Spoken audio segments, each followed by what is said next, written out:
কোনে আব্দুল হান্নান উৰফে মান্নান কাৰ্বি আংলং আকৌ বাৰ্মিজ ছুপাৰীৰ কৰিডৰত পৰিণত কিমান ছুপাৰীৰ গাড়ী আহে কাৰ্বি আংলঙৰ মাজেৰে দবকা টুলগেটৰ পাছত কোনে পাৰ কৰে ছুপাৰী ভৰ্তিৰ ট্ৰাক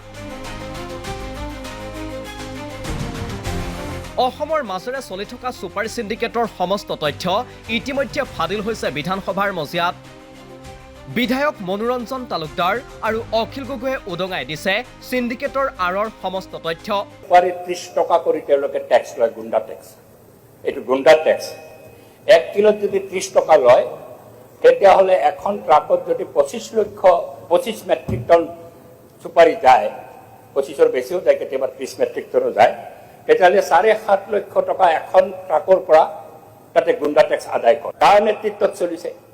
এজন হৰেন মহন্ত বুলি ব্যক্তি আছে যিজন হৰেন মহন্তই গোটেই এই সিন্ডিকেটটো চলায় আৰু হাউলি তাৰ চেণ্টাৰ এটা হৈছে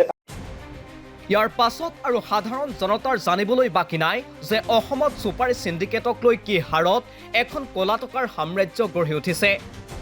বিধানসভাৰ মজিয়াতে ওলাই পৰিছে হৰেন মহন্ত নামৰ এজন ব্যক্তিৰ পৃষ্ঠপোষকতাত এই সিন্ডিকেট চলি আছে যি সিন্ডিকেটত এখন ছুপাৰী ভৰ্তিৰ ট্ৰাকৰ পৰা সংগ্ৰহ কৰা হয় 7,50,000 কোটি টকা কেৱল বাৰ্মিজ ছুপাৰীয়েই নহয় অসমত থলুৱাভাৱে উৎপাদিত ছুপাৰীৰ ওপৰতো মহন্তকৰ আৰোপৰ গুৰুতৰ অভিযোগ উত্থাপন হৈছে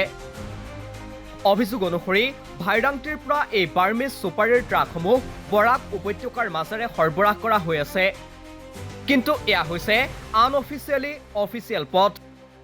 তাৰ বাহিৰেও শেহতীয়াকৈ আন এক পথেৰে চোৰাংকৈ বাৰ্মিজ ছুপাৰীৰ ট্ৰাক অসমলৈ অহা আৰম্ভ হৈছে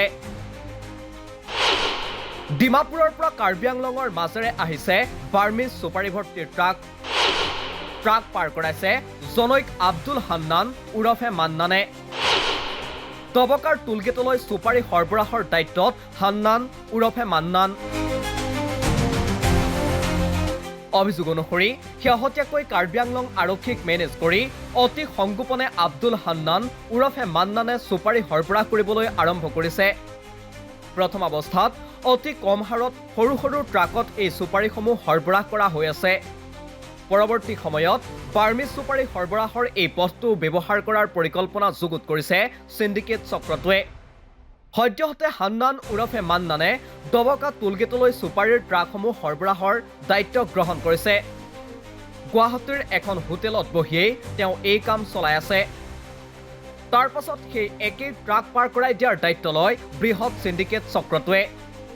অসমৰ মাজেৰে চলি থকা এই অবাধ ছুপাৰী সিন্ডিকেটৰ বিৰুদ্ধে হিমন্ত বিশ্ব শৰ্মা নেতৃত্বাধীন চৰকাৰখনে কিয় ব্যৱস্থা গ্ৰহণ নকৰে সেয়া হ'ব লক্ষণীয়